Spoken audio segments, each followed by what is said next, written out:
All right, here's a picture of Willie Sutton. Anyone know who Willie Sutton was? Yeah? That's absolutely right, a famous bank robber. He did get caught, he did get arrested, and they were carting him off to jail one day, and someone from the crowd that was watching yelled, "Hey, Willie, why'd you do it? Why'd you rob banks?" And you know what he said?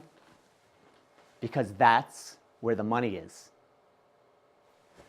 That's why we need to focus on our whales, because that's where the money is. As a reminder, the whales are our most engaged and enthusiastic customers. And by focusing relentlessly on their wants and needs, you're going to be able to drive substantial revenue growth. The master of doing this was Steve Wynn. He has a casino empire now and pulls in over $5 billion a year. And it all started by focusing on his whales.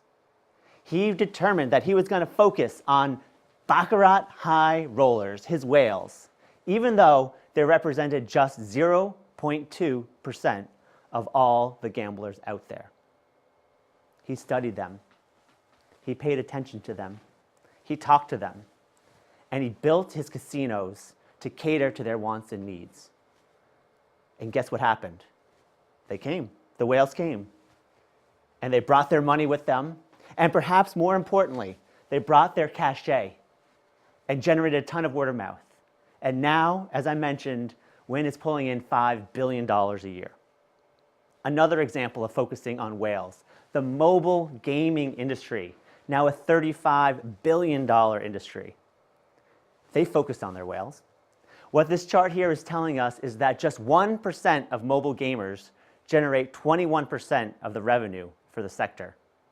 And I hope none of you have kids that are killer whales in this sector, because they're spending over $68 a month playing mobile games. So dipping into the college fund there. You can do a little math here and see that just 20% of all mobile gamers generate 88% of total revenues. All right, you can look all the way over on the right. You can see that we have the barnacles, the 37% of people who aren't going to pay us anything. But hey, that's okay, because the model still works. It works to the tune of $35 billion because we can monetize our relationship with our whales, our most engaged and enthusiastic customers. Now, sometimes at this point in the presentation, someone in the audience gets a little skeptical, and they say, "Hey, Rob, if you focus on your whales, aren't you limiting your market opportunity?" No. The answer is no. And let me tell you why.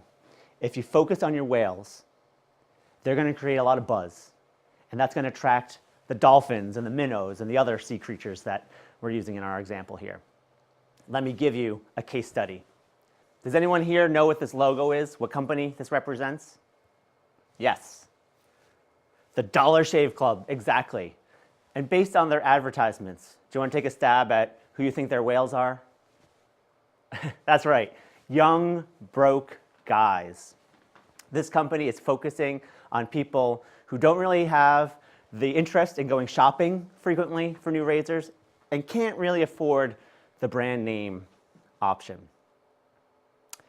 Who is driving 60% of their growth today?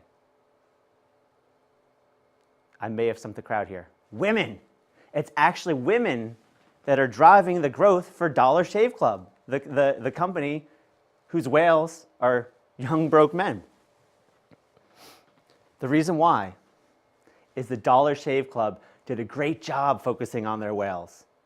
They met their wants and needs and created a lot of positive buzz. All the broke young guys were talking about how great their razors are and how convenient it is that they come in the mail every month. And you know who was listening? Their girlfriends and fiancés and wives. And now the growth is coming from people outside of the group of whales.